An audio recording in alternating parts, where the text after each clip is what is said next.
quels sont les défis que vous, étant une femme dans le domaine politique et environnemental, avez rencontrés? Il reste seulement l'obstacle de propagande, le pouvoir de grandes énergies fossiles. Aujourd'hui, je suis accompagnée de Dalal Hanna, qui est une écologiste d'eau douce, une exploratrice avec National Geographic. Un des grands conseils que je donnerais spécifiquement aux jeunes femmes, c'est qu'elles ont une place dans ce monde-là. Pour moi, je pense que c'est les petites victoires. Il faut avancer, il ne faut pas lâcher, il ne faut jamais arrêter.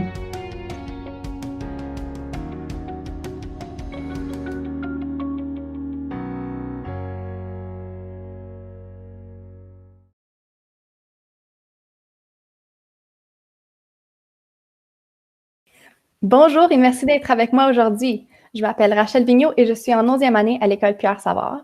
J'ai toujours été passionnée de l'environnement et j'ai maintenant le plaisir d'être ambassadrice des changements climatiques du CSCCA. Aujourd'hui, je suis accompagnée de Dalal Hanna, qui est une écologiste d'eau douce, une exploratrice avec National Geographic. Elle a un doctorat à l'Université McGill en sciences des ressources naturelles. Elle est cofondatrice de Riparia, qui est une organisation canadienne qui a pour but de donner des opportunités d'apprentissage sur l'eau à des jeunes femmes canadiennes. Merci d'être avec moi aujourd'hui, Dalal. Ça me fait grandement plaisir. Merci de m'avoir invitée. Donc, cette entrevue fait partie d'un projet qui a pour but de documenter l'implication et les expériences des femmes dans le domaine de l'environnement. Donc, vous travaillez beaucoup avec des jeunes femmes à travers votre organisation Riparia. Quels conseils auriez-vous à donner aux jeunes femmes qui cherchent à entrer dans le domaine de l'environnement et vraiment faire une différence dans le monde? Je crois que un des grands conseils que je donnerais spécifiquement aux jeunes femmes, c'est qu'elles ont une place dans ce monde-là. Le milieu de sciences de l'environnement est encore un milieu où les femmes sont sous-représentées, surtout lorsqu'on avance dans nos carrières de sciences de l'environnement. Fait que, tu sais, quand on commence un bac à l'université en sciences de l'environnement, il y a peut-être autant de femmes que d'hommes, mais quand on arrive au niveau de professeur ou de gérant de compagnie, il y a encore beaucoup plus d'hommes que de femmes. Alors, les femmes ont vraiment une place importante à occuper dans cet espace-là, puisqu'elles vont amener une autre perspective puis un autre type d'approche à leur travail dont on a vraiment besoin dans tous les milieux, incluant le milieu de sciences environnementales et de l'environnement.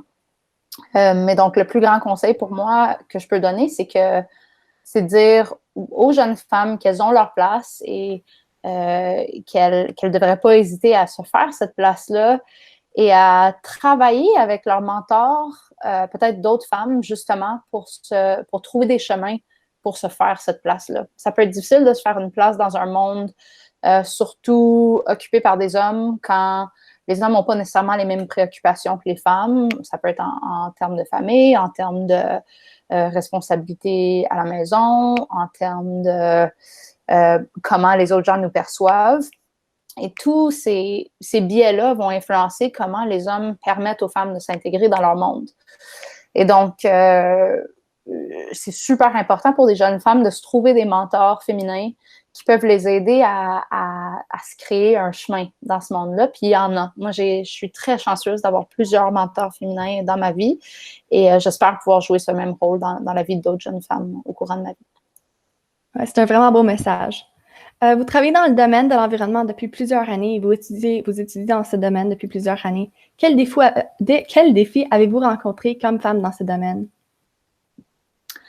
Je pense que spécifiquement comme femme, un des défis qu'on rencontre, c'est qu'il y a justement moins de femmes dans les positions d'autorité dans ce milieu-là que d'hommes pour l'instant. C'est en train de changer. Je pense que ça peut beaucoup changer encore. Mais ça fait qu'on doit chercher un peu plus fort et un peu plus loin pour aller chercher nos mentors.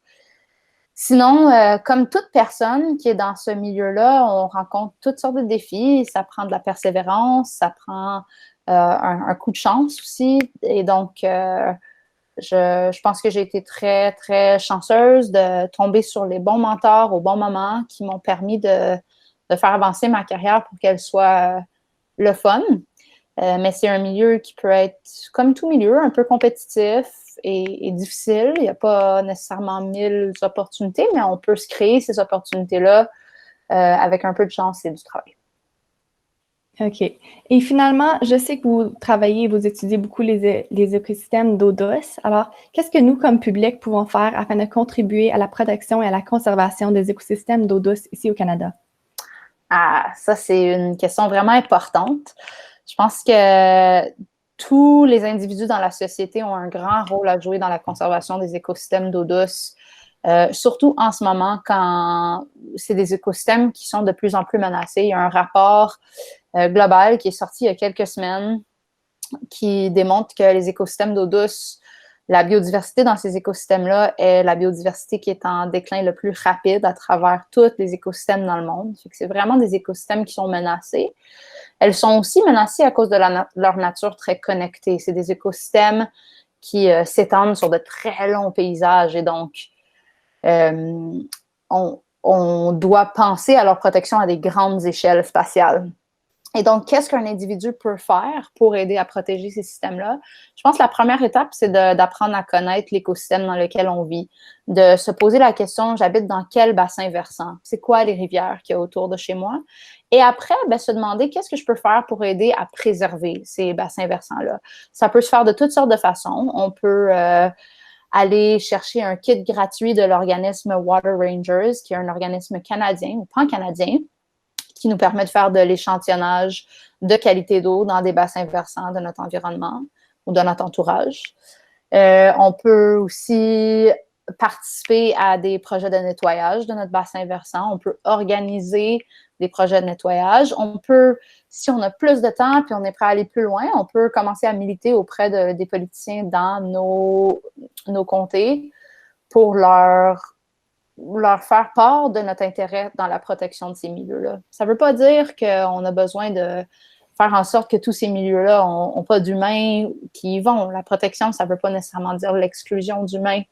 Mais si on peut parler avec nos politiciens pour essayer de promouvoir des stratégies de protection de bassins versants, que ce soit la protection des berges de cours d'eau ou du financement pour faire des nettoyages annuels, c'est toutes des actions qu'on peut faire à un niveau individuel qui vont à la longue faire une grande différence et qui sont importantes.